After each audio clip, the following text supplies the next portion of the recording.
What's going on, everybody? This is Dean with Blue Ridge Overland Gear, and in this video we're going to go over 10 common questions that we've been asked about radio communications. And these questions have come from you, our viewers, our customers. We reached out to our Facebook group, Instagram. We even hit up the overlanding section of Reddit to get some question ideas, and that's where this list is compiled from. So we're going to get to it with 10 frequently asked questions about radio communication.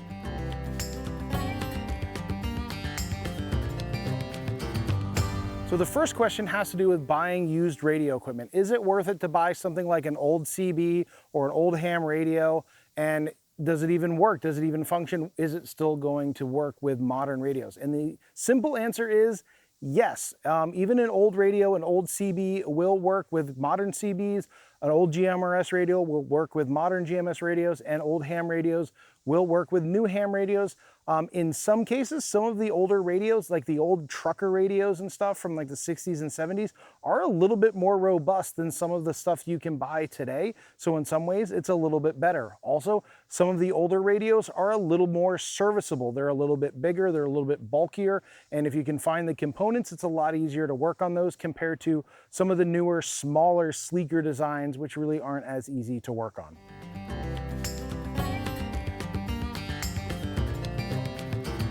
The next question is one that's really common relating to CB radios, and that is, where can I get my CB antenna tuned? The first thing is going to be to check with your local off-road club. The Jeep club I used to run with, a couple people in the club had what's known as an SWR meter, and that's what you can use to tune the radio. If you don't have access to a group like that or don't know anybody with one, you can go to a local truck stop. A lot of local truck stops will tune antennas. Sometimes they don't like working on the smaller four-wheel drive vehicles, but most of the time they will tune an antenna regardless of the vehicle type. So that'll be the next place you want to check, is a truck stop. Also, some RV service centers also service and will tune CB antennas and those sorts of things. Kind of a parallel question to this is, do you need to tune a GMRS antenna? And the short answer is no. Due to the way the frequency works, you don't actually have to tune it in the way that you do with the CB antenna, and that just has to do with the wavelength. A CB wave is 11 meters. That thing is super long, so you gotta kind of tune the antenna to work, whereas your GMRS antenna, the wavelength is a lot smaller, so the antenna can be smaller and doesn't need to be tuned.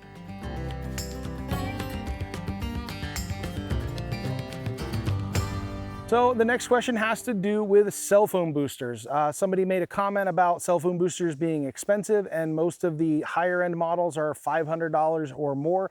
Are there any cheaper alternatives out there? And in fact, there are. The company that I use is WeBoost. They actually have one known as the Drive Sleek.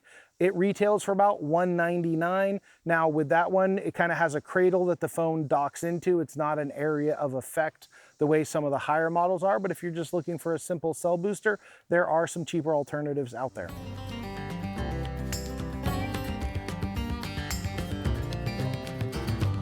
The next question is, I just got my GMRS license. Did I waste my money because I still know people that work on CBs? Does anybody make a combo radio? Well, the first thing is, we recommended in one of the early videos, always check with the group that you're going to be traveling with to find out what kind of radio they use. But no, just because you paid for the GMRS license doesn't mean you wasted your money. Plus, with a CB, you don't need a license for that, so you can have both depending on who you're going to be talking to. But sadly, no, there are no combo radios. The FCC has everything broken down into groups, and radios are what's known as part compliant. And without getting into a bunch of legal mumbo jumbo, a CB radio can only work on the CB channels, and that's it.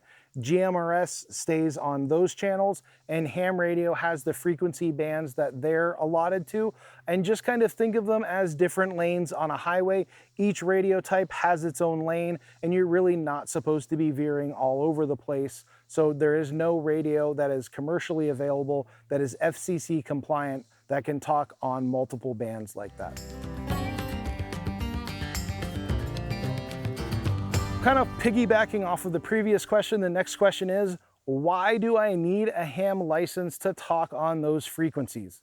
Well, To kind of be blunt, it's the same reason why you need a license to drive on the road. Just because you can get in, turn the key, turn the steering wheel, and work the brake and the gas doesn't mean you actually understand the rules of the road, the laws, and the etiquette for driving on public roadways. And to ensure you know how to safely operate your vehicle on the road, there's a license procedure that everybody has to go through. It's the same thing with radios. Because radios talk on a wide variety of frequencies, when you start getting into the ham bands and the different radios where you can actually program in the frequencies, those radios can actually end up sometimes talking and broadcasting on things like fire, police, EMS, or you can be on business band frequencies where you'd be talking, you might be interfering with a quarry operation or a taxi company or something like that. So the idea behind the FCC license structure is that with great power comes great responsibility. So you just want to make sure that by taking that license and going through the testing procedure, you actually understand the rules, the laws, and the etiquette for operating on those radio frequencies.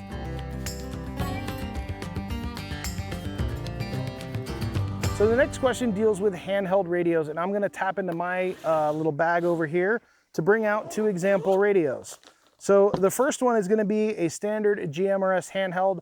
When you turn this thing on, it's channelized, and that's how that works. The other radio I have is one of these little basic ham radios. And with this radio, the key feature on here is the fact that it has a number pad on it, which allows me to program frequencies into it. Now, these little radios are very popular as kind of an entry-level ham radio. Now, these will work on the VHF and UHF bands, which we covered in the previous video, whereas these are channelized for GMRS. So the question is, when my buddy says he's on channel 6, how can I use my programmable radio and talk on that? And the short answer is you can't, and you shouldn't, mainly because, again, these are operating on a separate set of frequencies than these, and per FCC regulations, these two are in their own separate lane and shouldn't cross over. There's something very important I forgot to tell you. What?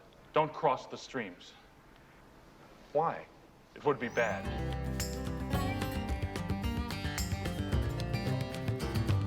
And kind of piggybacking off of that comment is a question about, well, what's the easiest and cheapest way to kind of get into the ham radio world with a inexpensive type of radio as well as the license? And to be honest, these little Baofeng 5R series radios are less than $30 on Amazon. And while some of the more hardcore ham people kind of look down on these, I joke that these are kind of like the Fisher-Price baby's first ham radio.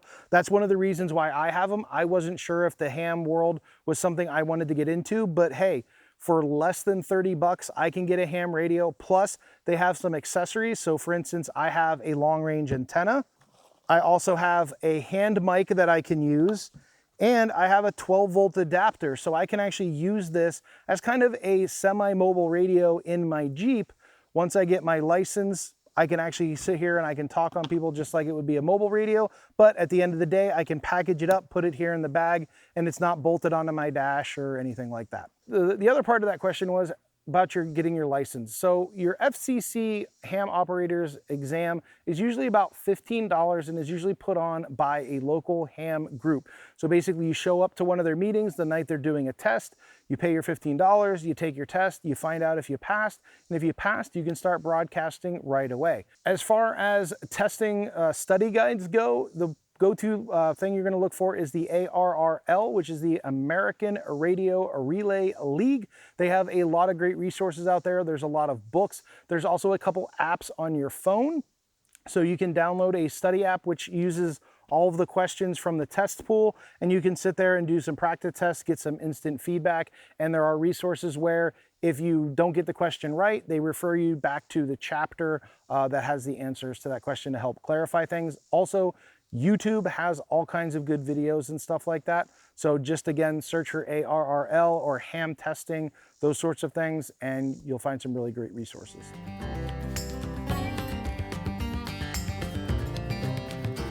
Kind of piggybacking off of the handheld radios with some of the accessories, a question we get asked a lot is, are there any hands-free options for radio communications? Because there are a lot of states that do not allow you to be talking on a cell phone while you're driving. Well, first of all, radios are exempt from that because the FCC requires that all radios operate in what's known as push to talk, meaning you actually have to physically engage a button to key the mic.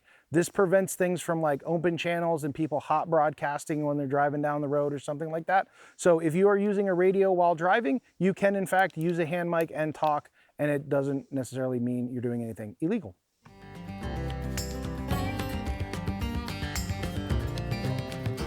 The next question, again, piggybacking off of the whole handheld thing, is what is the best handheld option for trying to talk around a mountain? Well, to be honest, that's not necessarily the easiest thing to do. However, with ham radio and with GMRS, both of those have access to repeaters. In contrast, things like cell phones, there aren't necessarily cell phone towers all over the place. And also with satellite phones, again, you're going to be making a point-to-point call with a satellite, and satellite plans are expensive. So if you're traveling in a group or something like that, radios are a lot easier. And if you have access to repeaters, you can bounce that signal up over the mountain. Also, depending on the frequency you're broadcasting on, and this gets into a little bit of a higher level ham thing, there are other frequencies which actually do permeate around mountains and over terrain a little bit better than others. You can do that? Can't stop the signal now.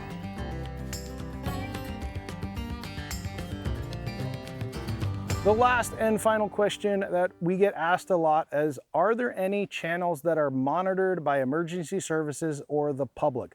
And the phrase that you're going to use for that is what's known as a calling frequency. So on CBs, channel 9 is the emergency calling frequency, and channel 19 is the highway calling frequency. So if you ever hear someone say breaker 19, that's because breaker means they're cutting in and 19 is the channel. So you could do the same thing on an emergency frequency. You can say breaker 09, trying to get a hold of emergency services, and that will get you through on that. So channel 9 is emergency services, channel 19 is the highway channel on CB. For GMRS, the go-to calling channel is number 12. So if you're just kind of walking around, you can set your radio onto channel 12. If somebody needs help, that's the one they're going to call out on, and vice versa. When it comes to ham radio, the two popular ones are going to be on VHF and UHF. The VHF calling frequency is 146.52. The UHF calling frequency is 446.000. Those are kind of the two common calling frequencies that a lot of ham operators will monitor. So even if you don't have a ham license, you can actually program those two frequencies into your radio, turn the radio off, and in the event of an emergency, when there's immediate threat to life or property, you can jump on your radio, jump on one of those two frequencies, and stand a pretty good chance of getting a hold of somebody. Also, in some areas, park rangers will actually write down a frequency that they're monitoring that may be the same as those calling frequencies or might be different. And again, even without a license, you can program that into your radio. And in the event of emergency, when there's immediate threat to life or property, you can jump on that radio frequency and try to reach out for help. One last bonus question for you, and that's one I get asked a lot, and it's, Dean, where did you get that really cool BROG radio bag? Well, spoiler alert, it's not really a radio bag. It's actually our kitchen bag. A customer a couple months ago sent me a picture of one they modified where they cut the stitching out of the pockets for the utensils, and it actually fits 2 GMRS handheld radios or 2 of these smaller ham radios or FRS radios. And then the 2 4x8 pouches are really great for your cables and cords and microphones. And then of course your charging cradles can get Velcroed in. And then when you have it zipped up, you can actually clip your radios, or I got my inReach clipped out here, plus I have my GMRS call sign on here. But yeah, spoiler alert, it's not really a radio bag, it's just a modified kitchen bag. So if you enjoyed this video, please give us a thumbs up. Make sure to like this video if you learned something. If you're not already subscribed, hit that subscribe button, because we do a lot of great videos here on different educational topics, product reviews, also our weekly update show, the Blue Ridge Bonfire. If you have any other questions, drop them down in the comments below. And again, thanks for coming and hanging out.